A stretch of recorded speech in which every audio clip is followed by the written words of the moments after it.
نحمده ونصلي على رسوله الكريم أما بعد سبحانك لا علم لنا إلا ما علمتنا إنك أنت العليم الحكيم أشهد أن لا إله إلا أنت أستغفرك أستغفر الله الذي لا إله إلا هو الحي القيوم وأتوب إليه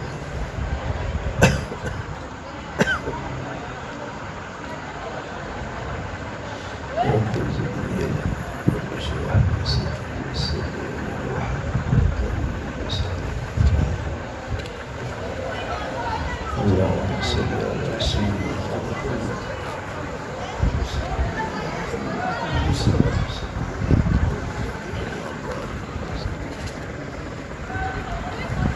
میرے محترم بزرگوں، دوستوں، عزیزوں، اللہ پاک اپنے فضل سے ہم سب پر راضی ہو جائے، ہم سب کو اپنی محبت، معرفت، اخلاص نصیب فرمائے۔ مجھے یہ دیکھ کر خوشی ہو رہی ہے کہ میں کچھ عرصے کے بعد ٹوبا ٹیک سے حاضر ہوا ہوں، اور ٹوبا ٹیک سے میرا ایک اعتبار سے وطن ہے۔ میری دینی تعلیم کے ابتدائی 5-6 سال ٹوبا ہی میں گزرے ہیں۔ اس وقت میرے پرانے بزرگوں میں سے 2 شخص مجھے یاد ہیں جو ماشاءاللہ حیات ہے، اللہ ان کا سایہ سلامت رکھے۔ ایک ماسٹر غلام رسول صاحب، ایک حافظ محمد علی صاحب، حضرت صاحب جی اسی محلے میں رہتے ہیں۔ یہ اس زمانے کے میرے واقع بزرگوں میں سے ہیں، میرے استادوں کے ساتھیوں میں سے ہیں، اللہ ان کے درجات بلند فرمائے۔ اس وقت کے حضرات علماء کرام بہت زیادہ متقی، صاحب تقویٰ اور خودداری رکھتے تھے۔ مجھے یاد پڑ رہا ہے حضرت مولانا سہیل احمد شاہ صاحب، جو مولانا طلحہ شاہ صاحب کے، مطیع الرحمن شاہ صاحب کے دادا جان تھے۔ ان کا ایک عمل ہے جو ہمارے لیے مشعل راہ ہے۔ رات کو اسٹیشن سے گاڑی کوئی نہیں گزرتی تھی، رات پر اسٹیشن پر مہمانوں کو، مسافروں کو ٹھہرنا ہوتا تھا، صبح کو گاڑی جاتی تھی۔ اللہ ہے متبادل ہے ہی کوئی، وہی چائے بنا جی۔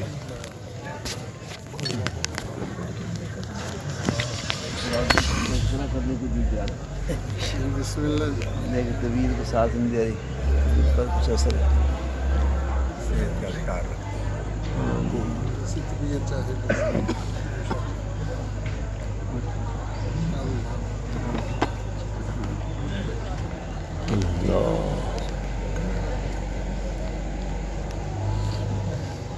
رات کو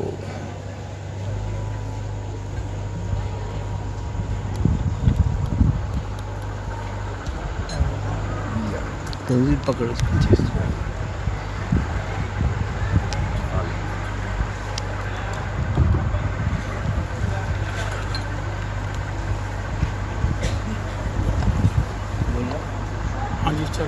چل پڑ جی۔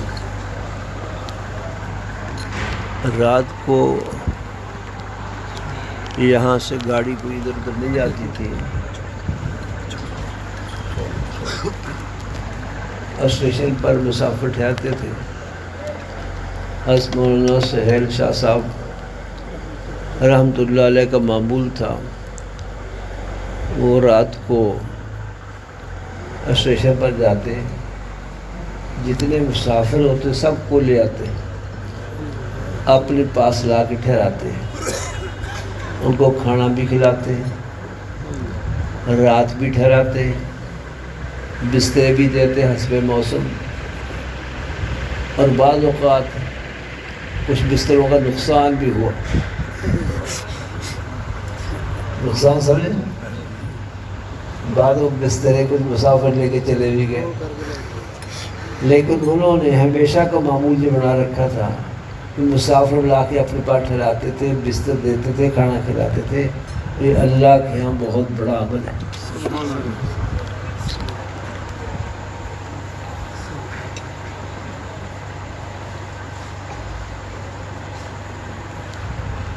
ان کے صاحبزادے ہمارے استاد ہیں حضرت مولانا سلمان احمد شاہ صاحب عباسی رحمۃ اللہ علیہ. ایک عمل ان کا ایسا دیکھا جو عام لوگوں میں علماء میں پایا نہیں جاتا.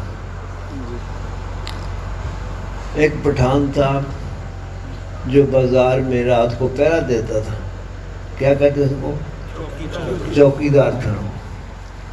ماہانہ اس کو تنخواہ ملتی تھی، پیسے ملتے تھے دکانداروں کی طرف سے، اس کا اچھا گزارا ہو جاتا تھا. اس کو گھر جانا پڑ گیا. گھر اس نے مہینہ بھر ٹھہرنا تھا. خطرہ تھا اگر گیا تو یہ آمدن بند ہو جائے گی، لوگ دوسرا چوکیدار رکھ لیں گے. تو شاہ صاحب سے، مولانا سلمان احمد شاہ صاحب عباسی سے کہا رحمۃ اللہ علیہ کہ میرا کوئی رات کی نگرانی کا، چوکیداری کا انتظام کر دے، میں چلا جاؤں تاکہ میری چوکیداری بحال رہے، تو واپس آ کر میں اپنا جو کام کروں گا اس کی تنخواہ لے لیا کروں گا. شاہ صاحب نے کہا ہاں ٹھیک ہے، میں انتظام کر دوں گا. وہ مطمئن ہو کے اپنے وطن چلا گیا. پٹھان تھا. ہر رات شاہ صاحب پورے بازار کی چوکیداری خود کرتے اور للہ فی اللہ، کوئی معاوضہ نہیں ہے. معاوضہ سارا اس کے لیے رکھا تاکہ اس کی نوکری بحال رہ جائے اور اس کو نقصان نہ ہو. کوئی کرتا ہے ایسے آج کل؟ وہ عالم مفتی ہونے کے باوجود یہ عمل تھا. حضرت مولانا یوسف لدھیانوی رحمۃ اللہ علیہ کو دیکھا. میں انہی کے پاس رہتا تھا، 5-6 سال انہی کے پاس ٹھہرا. اپنے بچوں کی طرح مجھے رکھا. انہوں نے بہت شفقت فرمائی. اللہ جزائے خیر نصیب فرمائے اور اپنی شاعر شان جزائے خیر نصیب فرمائے. تو دکان بند کر کے رات کو، حضرت کی دکان تھی، کتب خانہ تھا، بند کر کے ہم دونوں استادوں کے ساتھ، میں بھی تھا، یہاں اسلام پورے میں آ رہے تھے. اسلام پورے حضرت کی رہائش ہوتی تھی اس وقت. رستے میں ایک بابا آگے جا رہا تھا. استادوں نے اس کو سلام کیا، اس نے سلام کا جواب دے دیا. چند دنوں کے بعد پتہ چلا کہ وہ بابا مرزائی ہے، غیر مسلم ہے. پھر ہم جیسا ہوتا چلو استغفار کر لیتا کہ مرزائی کو سلام کہہ دیا، ٹھیک نہیں تھا. پتہ کیا کیا؟ استاد کئی دنوں کے بعد اس کے گھر گئے، اس کا دروازہ کھٹکھٹایا، اس کو باہر بلایا، کہا بھی میں نے اس دن آپ کو سلام کیا تھا، میں سمجھا تھا کہ تو مسلمان ہے، تو مرزائی مرتد کافر ہے، میں سلام واپس لینے کے لیے آیا ہوں. اندازہ کرو خودداری کا.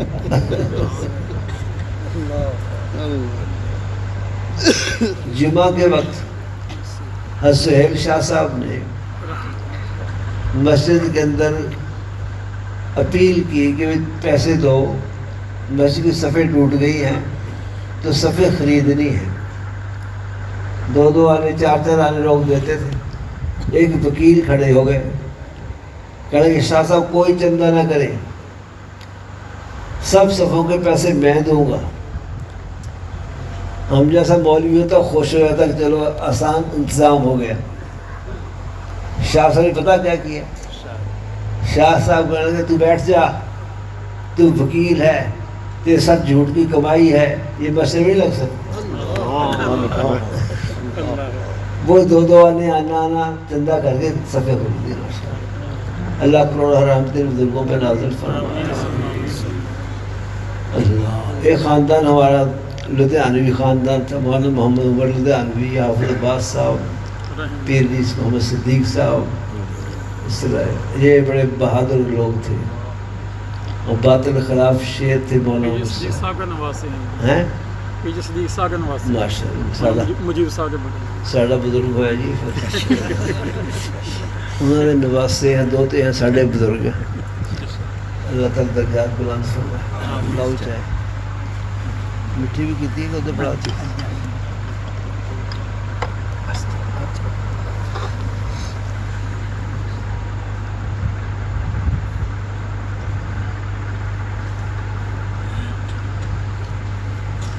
مٹھی صحیح نہیں ہوئی ٹھنڈی ہونے لگی ہے اللہ کی شان میں یہاں پڑھنے آیا تو مجھے پتہ نہیں تھا کہ درجے دو ہوتے درجہ حفظ الگ ہوتا ہے اور درجہ کتب الگ ہوتا ہے مجھے کوئی خبر نہیں تھی مولانا محمود جاوید صاحب ترمذی رحمۃ اللہ علیہ کے والد صاحب حضرت شاہ عبد الغنی صاحب رحمۃ اللہ نے مجھے داخلے کا رکا لکھ کے دیا وہ ہماری بستی میں رہتے تھے قرآن میں ادھر جلسے کا موقع تھا حضرت مولانا یوسف رحمۃ اللہ کے جلسے کا جلسہ ہو رہا تھا غالباً یہ اکوئی مسجد کے پلاٹوں میں ہو رہا تھا غالباً تو میں نے آ کے رکا مولانا یوسف صاحب کو دیا وہ محتم تھے تو کہنے لگے تو کی پڑھنا میں کہ جو تسی پڑھاؤ گے دین پڑھنا کتابیں پڑھنی ہیں میں کہ پڑھ لوں گا بس میرا داخلہ ہو گیا یہاں سے شروع ہوا مسئلہ الحمدللہ جامعہ مدینہ میں ہم پڑھتے تھے اس کو اکٹھا تھا مدرسہ مولانا یوسف مولانا لدھیانوی وغیرہ سب ایک تھے بعد میں جامعہ اسلامیہ الگ بھی بنا پھر اس میں رہا میں بات بھول کر کرنا تھا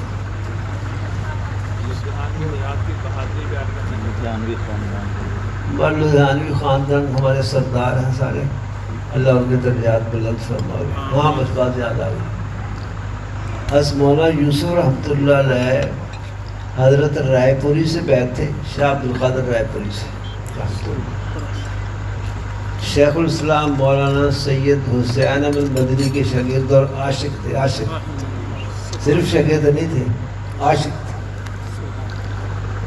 ان کی تربیت سے ذہن میں پختگی آئی موقف بھی اکابر کے مسلک کی الحمدللہ یہ دونوں بزرگ حضرت رائے پوری حضرت مدنی بہت بڑی شخصیتیں گزرے حضرت رائے پوری جب عالم بنے تھے تو ذہن میں ایک بات آئی کہ کسی اللہ والے سے بیعت ہونا چاہیے بہت سے اللہ والے موجود سمجھ نہ آئے کہ کہاں جاؤں کس کے پاس جاؤں یہ شاہ عبد الرحیم رائے پوری کا دور ہے حضرت گنگوہی پہ بھی حیات تھے رحمۃ اللہ شریف شاہ عبد الرحیم رائے پوری کے بھی شیخ ہیں یہ نہیں سمجھ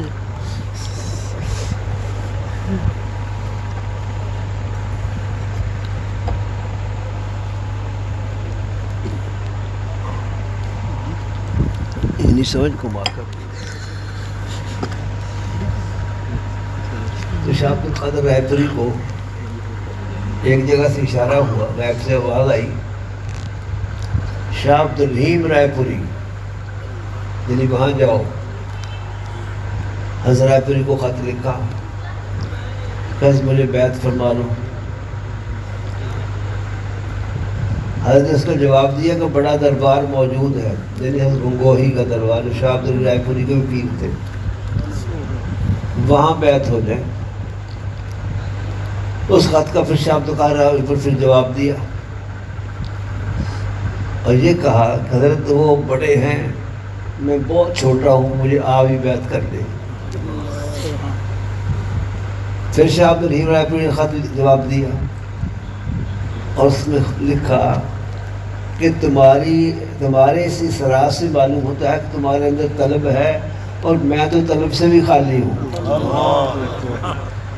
بہت مٹے ہوئے لوگ تھے صحیح اللہ والے تھے تمہارے اسرار سے معلوم ہوتا ہے کہ آپ کے اندر طلب ہے اور میں تو طلب سے بھی خالی ہوں میرے پاس کیا رکھا ہے پھر شاہ عبد القادر رائے پوری تک وہ سفر کیا رحمہ اللہ رائے پور پہنچے رائے پور ہندوستان میں 2 رائے پور تھے، ایک رائے پور گجرا تھا جہاں یہ 11 والے حضرت مولانا عبدالعزیز صاحب رہتے تھے، رحمۃ اللہ مولانا فضل احمد صاحب رہتے تھے۔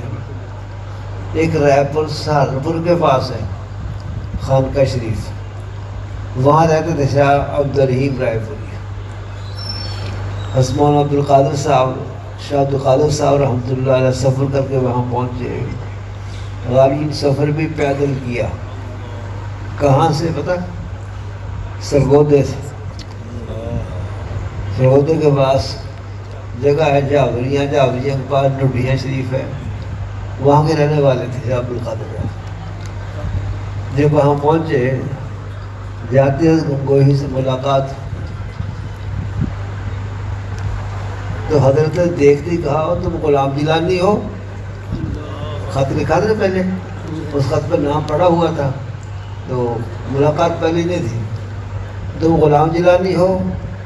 فرمایا ہاں جی میں ہی غلام جیلانی ہوں۔ فرمایا نہیں تم خود عبدالقادر ہو۔ سمجھو کوئی نہیں، تو سبحان اللہ سمجھ بھی ہوتی ہے، سبحان اللہ بے سمجھ بھی ہوتی ہے۔ مولانا تعالیٰ سے بخاری فرماتے تھے جب لوگ میری تقریر نہیں سمجھتے مجھے پتہ چل جاتا ہے۔ تو یہ شاہ صاحب کیسے پتہ چلتا کہ جب تم لوگ سبحان اللہ زیادہ کہتے ہو نا، میں سمجھ جاتا ہوں ان کے پلے کچھ نہیں پڑھ رہا ہو۔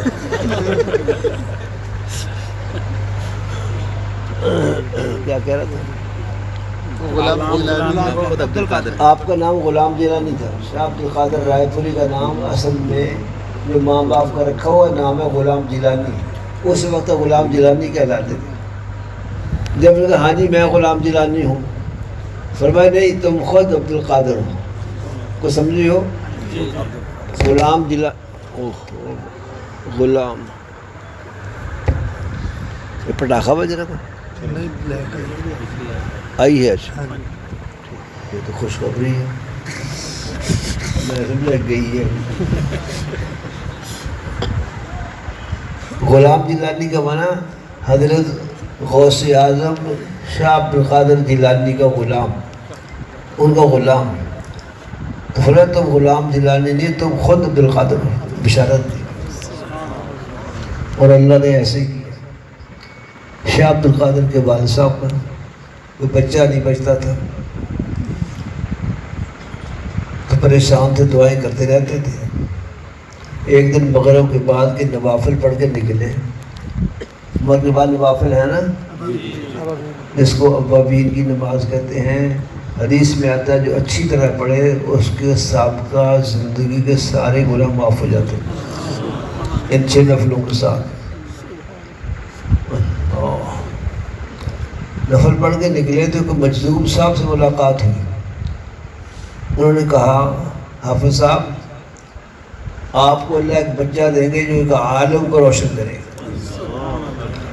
پھر یہ شاہ عبدالقادر یہ پیدا ہوئے، رنگ سانولا تھا یعنی کالا تھا، کالے سے مجھے ایک بات یاد آ گئی اور سنا دوں۔ فیصل آباد میں مدرسہ ہے اشرف المدارس، ایک لڑکا بڑے کالے رنگ کا وہاں بیٹھا ہوا اپنا منہ دھو رہا تھا صابن سے، بار بار صابن لگایا، بار بار منہ دھو رہا۔ اور جو کالے ہوتے نا زیادہ ان کو احساس ہوتا ہے شاید صابن لگانے سے رنگ کو نکل جائے گا، حالانکہ زیادہ کالزار ہو جاتا ہے۔ جو گرد غبار میں چھپا ہوتا ہے نا وہ بھی کالازار مکمل ظاہر ہو جاتا ہے۔ خیر وہ اس احساس سے بار بار صابن لگایا، بار بار منہ دھو رہا ہے۔ مولانا غلام صاحب رحمۃ اللہ علیہ شمار سے والا وہ آئے، اس نے کیا ہوئے آپ چٹیا نہیں ہونا، صابن نکالا ہو جانا۔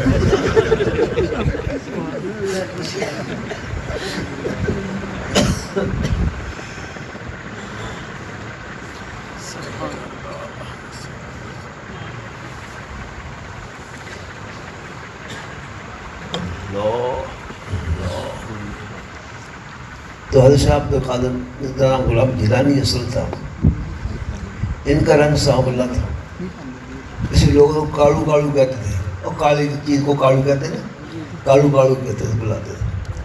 ان کے ابا جی کہا کرتے تھے کہ تم میرے بچوں کو کاڑو کہتے ہو، ایک وقت آئے گا ایک عالم کو روشن کرے گا. اور ایسا ہوا جب اللہ پاک نے ان کو نسبت عطا فرمائی پر شیخ کی تو بہت مرکزیت حاصل کی. بڑے بڑے علماء وہاں بیعت ہوئے. بہت بڑی شخصیت اللہ شاہ بخاری وہیں بیعت ہوئے رحمۃ اللہ علیہ. اور بڑے بڑے حضرت سید نفیس الحسینی شاہ سونی کے خلیفہ ہیں. 11 والے حضرت سونی کے خلیفہ ہیں. پیر جی عبد اللطیف ہوری کے خلیفہ ہیں. 11 سرگود والے حضرت صاحب مولانا ان کے خلیفہ ہیں. مولانا عبدالجلیل عبد الوحید ان کے بھتیجے بانے یہ بھی ان کے خلیفہ ہیں. بہت بڑے بڑے علماء ہندوستان میں بہت سے علماء کی دعوت. اور واقعی حضرت نے ایک عالم کو روشن کیا. دوسرے استاد تھے میرے استاد مولوی صلی اللہ علیہ کے استاد اور محبوب شیخ الاسلام مولانا سید احمد حسین احمد مدنی رحمہ اللہ. بہت بڑے محدث، بہت بڑے عالم، دارالعلوم دیوبند کے شیخ الحدیث. مولانا مشتاق بیٹی بھی نے یہ بات لکھی ہے کہ میں مواجہ شریف پر کھڑا ہو کر صلاۃ السلام پیش کر رہا تھا. مواجہ شریف سمجھتے ہو مسجد نبی میں وہ جگہ جب حضور اقدس صلی اللہ علیہ وسلم کے روضہ اطہر کی طرف منہ کریں، قبر مبارک منہ کریں تو اس جگہ کو مواجہ شریف مواجہ کرتے آمنے سامنے ہونا. اس جگہ کا نام ہی مواجہ شریف ہے. وہاں کھڑے ہوئے اللہ پاک وہاں میں سب کو حاضری کی توفیق. مدینہ شریف میں ایک بزرگ کہہ رہے تھے کہ جو یہاں آ کر ایک دفعہ صلاۃ السلام پڑھتا ہے 70 سال کی عبادت سے زیادہ ثواب ملتا ہے. وہاں کی حاضری بہت بڑے شرف کی بات ہے، بہت بڑی دولت ہے. اللہ نصیب فرمائے، مجھے بھی نصیب فرمائے. مولانا مشتاق میڈیکل میں وہاں نبی پاک صلی اللہ علیہ وسلم خدمت صلی اللہ علیہ وسلم پیش کر رہا. ایک نوجوان آیا، اس نے صلاۃ السلام پیش کیا، الصلاۃ والسلام علیک یا رسول اللہ. جب اس نے کہا تو میں نے اپنے کان سنا کہ روضہ اطہر سے قبر مبارک سے آواز آئی وعلیک السلام یا ولدی، اے بیٹے وعلیک السلام. چونکہ آپ سید ہیں مدنی اس لیے حضور نے ان کو بیٹا فرمایا. کہتے میں حیران ہوا کہ یہ نوجوان اتنی بڑی شخصیت ہو گئی. کہتے وہ نوجوان فوراً وہاں سے ہٹے، تیز تیز چل دیے. میں کہ ان کے پیچھے پیچھے ہو گیا کہ کہاں جاتا ہے، کون آدمی. دیکھا تو وہاں جا کر معلوم ہوا اس گھر میں داخل مولانا حبیب اللہ صاحب گھر تھا اور یہ نوجوان مولانا حسین مدنی رحمۃ اللہ تھا. بہت راتوں کو رونے والے تھے اس مدنی.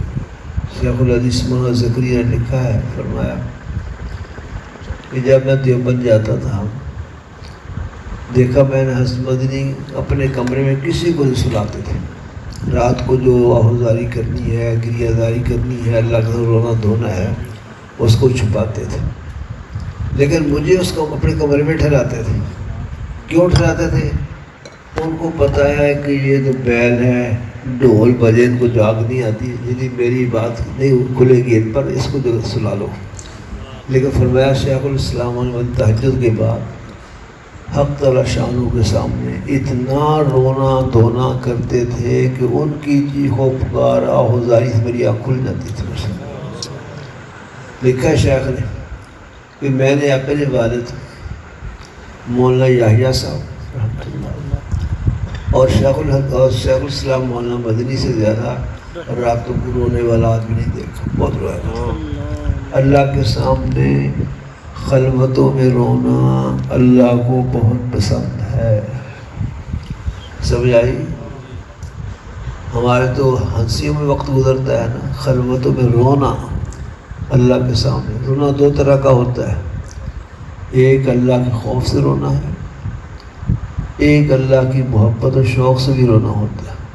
یہ دونوں رونے اللہ کو بہت پسند. حدیث میں آتا ہے لوگوں سے ہٹ کٹ کے جو شخص ذکر کرتا ہے اور اس کی آنکھوں سے آنسو جاری ہو جاتے ہیں، اس کو اللہ قیامت کے روز عرش کا سایہ نصیب فرماتا ہے. جس دن کوئی سایہ نہیں ہوگا، زمین چٹیل میدان ہوگی، گرمی کی شدت انتہا کو پہنچی ہوگی، عرش کا سایہ ملے گا اس شخص کو جو شخص لوگوں سے الگ ہو کے ذکر کرتا ہے اور ذکر کے دوران اس کی آنکھوں سے آنسو بہتے ہیں۔ اللہ یہ دولت ہمیں نصیب فرمائے۔ لکھا حضرات جب تک یہ دو رونے، اللہ کی محبت و شوق میں رونا اور اللہ کے خوف میں رونا انسان کو حاصل نہیں ہو جاتا، اس وقت تک انسان کسی روحانی مقام پر نہیں پہنچ سکتا۔ رونا دھونا بہت اچھی چیز ہے۔ اللہ کاروبار ہلکا ہو گیا روتے ہیں، اولاد بیمار ہو گئی تو روتے ہیں، کوئی نقصان ہو گیا تو روتے ہیں، لیکن اللہ کے خوف سے اور اللہ کے شوق سے رونے والے بہت کم ہیں۔ ایک واقعہ یاد آیا، کہو تو کہہ دوں، شاید سے ہی بات نہیں آ رہی۔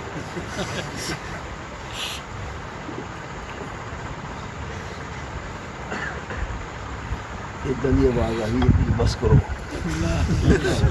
میں ادھر ارشاد لفظ اتنا بول رہا ہوں، بس کرو، لیکن میں سنا کے چڑھنا۔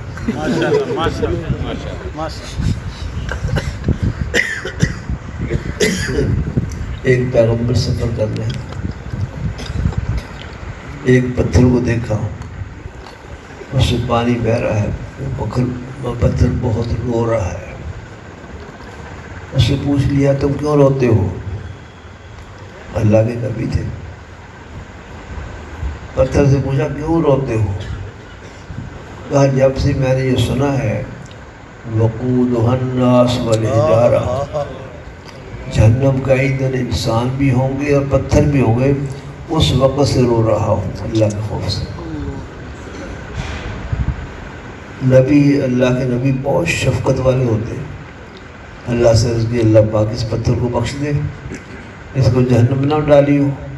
اللہ نے کہا میں نے معاف کر دیا، جہنم میں ڈالا جائے گا۔ اس کو بتا دیا بھی اللہ پاک نے کہہ دیا ہے، فرما دیا ہے تم جہنم نہیں ڈالے جاؤ گے۔ وہ خوش ہو گیا اور پتھر کا رونا بند ہو گیا، پانی بند ہو گیا۔ ایک عرصہ گزر گیا، وہ نبی دوبارہ وہاں سے گزرے، دیکھا تو وہ پتھر پھر رو رہا ہے، پانی بہہ رہا ہے اس سے نکل۔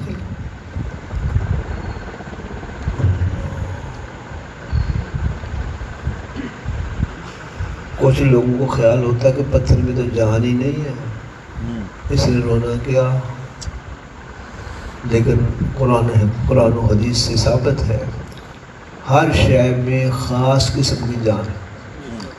اِن مِّن شَيْءٍ إِلَّا يُسَبِّحُ بِحَمْدِهِ وَلَٰكِن لَّا تَفْقَهُونَ تَسْبِيحَهُمْ۔ اللہ بھی یہ فرماتے ہیں کوئی شے ایسی نہیں مگر وہ میری تسبیح پڑھتی ہے، اور تم ان کی تسبیح کو نہیں جانتے پہچانتے سمجھتے۔ ہر شے میں ایک خاص قسم کی جان ہے، عقل ہے، فہم ہے، احساس ہے، اللہ کی معرفت ہے، اللہ کا خوف ہے، اللہ کا شوق ہے۔ ایک صحابی فرماتے ہیں حضور اقدس صلی اللہ علیہ وسلم صاحب جو کھانا کھایا کرتے تھے تو پیالہ جو پانی والا اس سے سبحان اللہ کی آواز ہم ان کانوں سے سنتے تھے۔ سبحان اللہ۔ قرآن کہتا ہے ہر شے تسبیح پڑھتی۔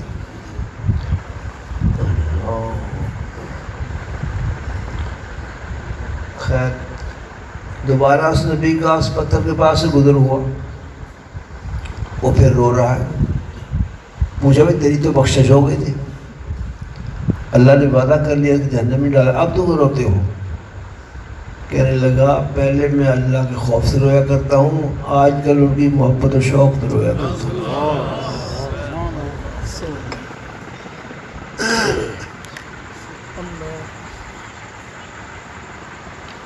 اللہ ہمیں اپنے سامنے محبت میں بھی اور اللہ کے عذاب سے خوف میں بھی رونے کی توفیق عطا فرمائے۔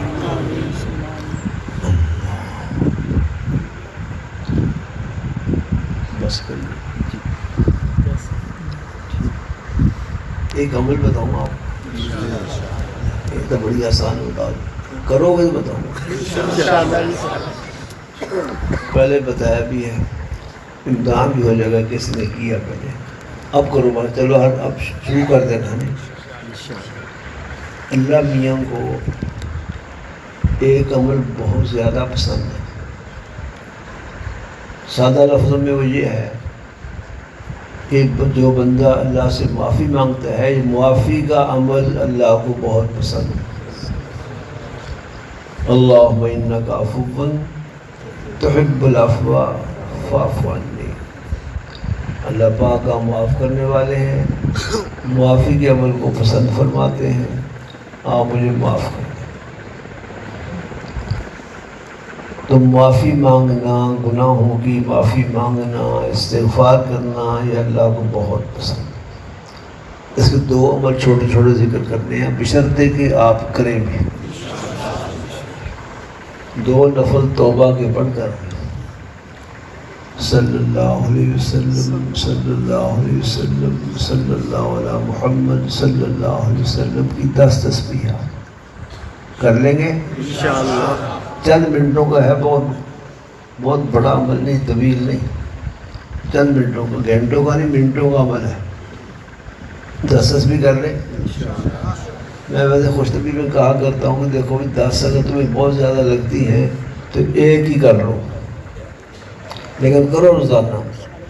بس تسبیح کے دانے 1000 ہونے چاہیے. تسبیح ایک ہی کر لو, دانے 1000 ہونے چاہیے. 10 نہ کرو, آسانی ہوگی آپ کے لیے. اس عمل کی برکت سے ایک تو گناہوں کی معافی ہوگی, دوسرا وہ نیکیاں جو ہم نہیں کر پاتے, کرنا چاہتے بھی ہیں, وہ آسان ہو جائے گی. وہ گناہ جو ہم سے چھوٹتے نہیں ہیں, انشاءاللہ اس عمل کی پابندی سے وہ گناہ چھوڑنے آسان ہو جائیں گے. اور اگر کوئی اس عمل کو دل میں 2 مرتبہ کرے, انشاءاللہ مدینہ کی حاضری نصیب ہو جائے گی. بعض لوگوں کو اس عمل کی برکت سے زیارت رسول بھی ہوئی صلی اللہ علیہ وسلم. 2 نفل توبہ کے پڑھ کر صلی اللہ علیہ وسلم کی کہہ دو 10 تسبیح, یعنی 1000 بار صلی اللہ علیہ وسلم. دوسرا عمل یہ ہے کہ معافی مانگنے کے خاص کلمات جو خود حضور علیہ السلام نے ارشاد فرمائے, جس سے اللہ پاک معافی دے دیتے ہیں. استغفر اللہ الذی لا الہ الا هو الحی القیوم واتوب الیہ. مشکل تو نہیں. اس کو 3 بار صبح کی نماز کے بعد, 3 بار مغرب کی نماز کے بعد, 3 بار سونے سے پہلے پڑھنا سنت ہے, باقاعدہ حدیث میں آیا ہے. دیکھو 3 بار کہا, 3 تسبیح نہیں کہا, اور 3000 نہیں کہا, 300 نہیں کہا, 3 بار, 1 2 3, بس اتنا ہی. صبح کی نماز کے بعد 3 بار, اور مغرب کے بعد 3 بار, اور آرام کرنے, نیند کرنے سے پہلے 3 بار پڑھ لیں گے نا. حدیث میں آتا ہے جو 3 بار اس کو پڑھے گا اس کے اللہ میاں سارے گناہ بخش دیں گے, اگرچہ سمندر کی جھاگ کے برابر. سارے گناہ بخش دیں گے اگرچہ درختوں کے پتوں کی تعداد کے برابر. اور درختوں کے پتے کتنے ہیں شمار ہو سکتے ہیں؟ سب گناہ بخش دیں گے اگرچہ مشہور ریگستان عالج کی ریت کے ذرات کے برابر. مٹی ریت کے 1 مٹھی کے ذرات شمار نہیں ہو سکتے. پورے ریگستان کے ذرات کتنے ہوں گے؟ اتنے بھی گناہ ہوں بھی معاف کر دیتے اللہ, اگرچہ قیامت تک آنے والے دن رات کے برابر. سب گناہوں کو معاف کر دیتے ہیں. استغفر اللہ الذی لا الہ الا هو الحی القیوم واتوب الیہ. یہ 3 دفعہ صبح کی نماز کے بعد, 3 دفعہ مغرب کے بعد, 3 دفعہ سونے سے پہلے. اللہ پاک پڑھنے کی توفیق عطا فرمائے. آپ ذکر کرتے ہیں پیارے میرا بار کن ہو اللہ شکریہ.